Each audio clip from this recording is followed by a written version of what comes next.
அவர் அம்மா இருக்கும்போது நல்லா சம்பாரிச்சிட்டாரு. கோடிக்கணக்கான துட்டுக்குது இப்போ. அந்த துட்டை காப்பாத்துறதுக்கு பிள்ளைக்கு ஒரு மந்திரி பதவி அது இதுக்குன்னு சொத்தை காப்பாற்ற போய்கிறாரு. ஆனா இவங்கெல்லாம் ஒண்ணுமே இல்லை, அதிமுக கிடையாது. நான்லாம் தலைவர் எப்போ தொடங்கினாரோ எம்ஜிஆர் படம் படகோட்டி படம் உலக சுற்று வாலிபன் படம் ரிலீஸ் ஆச்சு தேவி தேட்டர்ல. அப்போ தேவி தேட்டர்ல இருந்து படம் இங்கிருந்து முட்டையை வித்துட்டு போய் 3 நாளைக்கு இந்த ஏரியாவுக்கு வரல. தலைவருடைய தொண்டை நாங்க. அதுக்கு அடுத்தா போல அம்மா நாங்கெல்லாம் ரத்தம் வெட்டினா விட்டுவோம். அதிமுக ரத்தம் நாங்க துட்டுக்காக போக மாட்டோம். ஒரே கொள்கை தான். தலைவர் அம்மா அம்மா கட்டப்பல எடப்பாடி. அப்படிதான் எங்களுடைய பார்வை. இந்த ஆளு மாதிரி இந்த ஆளு போய் அதெல்லாம் மனுஷனா? எம்ஜிஆர் தானே வெளியே. எம்ஜிஆர் என்ன நான் என்ன சொன்னாங்க தெரியுமா? நாங்க மலையாளிஸ்ட் நான். ஆனா நான் படிச்சு வளர்ந்தேன் சென்னை.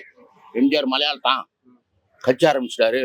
கேரளாவுக்கு போனோம் அப்படின்னு எவ்வளவு டீ கடைக்காரங்க அடி வாங்கினாங்க. அப்புறம் எம்ஜிஆர் நின்று அப்பதான் பாலக்காட்டுல எல்லாம் அடிக்க ஆரம்பிச்சோன்னதான் கம்முனுதாங்க. மார்ச் 1 அன்று மதுரையில் நடக்கும் தேசிய ஜனநாயக கூட்டணியின் பிரம்மாண்ட மாநாட்டில் பங்கேற்க தமிழகம் வருகை தரும் மக்கள் நாயகன் நம் பாரத பிரதமர் திரு நரேந்திர மோடி அவர்களை வருக வருக என வரவேற்கிறோம். இன்னைக்கு அதுக்கப்புறம் அம்மா வந்தாங்க. அம்மாவை சட்டமன்றத்தில் கலாட்டா பண்ணி பொடிவை ஒழிச்சு பொம்பளை செய்ய முடியுமா? அவங்க அம்மா அப்பா செய்வானா? பொட்டாட்டி செய்ய முடியுமா? யாரும் செய்ய மாட்டாங்க. நம்மளும் ஒரு தாய் வயிற்றுல பிறந்தவங்க தான். தாய் மாதிரி பெத்த தாய் மாதிரி தான் அவங்கள நான் நினைக்கிறோம். யாரே இந்த அம்மாவை, ஜெயலலிதா அம்மாவை. ஆனா இன்னைக்கு எடப்பாடி நல்லா தான் பண்ணிட்டாரு. 5 வருஷம் கொரோனா டைம்ல சூப்பரா பண்ணாரு. அந்த அம்மா ஓட்டுல எல்லாருக்கும் சும்மா கொடுத்தாரு சாப்பாடு. இந்த மாதிரி நல்ல கவர்மெண்ட் பண்ணாரு. இவங்கள மாதிரி துட்டை சம்பாதிக்கிறதுக்கெல்லாம் நினைக்கவே இல்லை.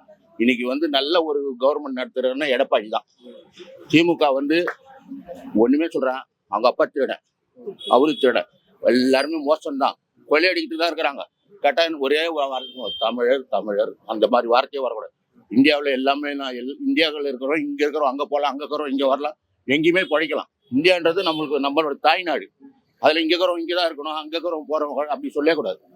எல்லாருக்கும் திறமை இருக்கிறோம். இப்போ டெல்லியில வளர்த்துக்கிறான், டெல்லிக்காரன் இங்க வரான், அது அவனோட திறமை. அதெல்லாம் இது மாதிரி அரசியல்ல கொண்டு வரவே கூடாது. ஓபிஎஸ் மோசமான ஆளு. எதுக்கு 3 மாசம் இந்த போய் அங்க பீ தோன்றதுக்கா? எதுக்கு? நான் கேட்கறேன் எதுக்கு? ஒன்னா நின்னா ஒன்னா நிக்கணும். வாழ்வோ சாவோ ஒன்னாதான் நிக்கணும். நான்லாம் பாரு வாழ்வும் சாவணும். எவ்வளவு பேர் என்ன கூப்பிட்டாங்க, போக மாட்டேன். எத்தா ஒன்னுலதான் சாகணும், வாழ்ந்தா ஒன்னுலதான் வாழணும். அதான் நம்ம கொள்கையை விட்டு வெளியே போக கூடாது. அதான் என்னுடைய இது.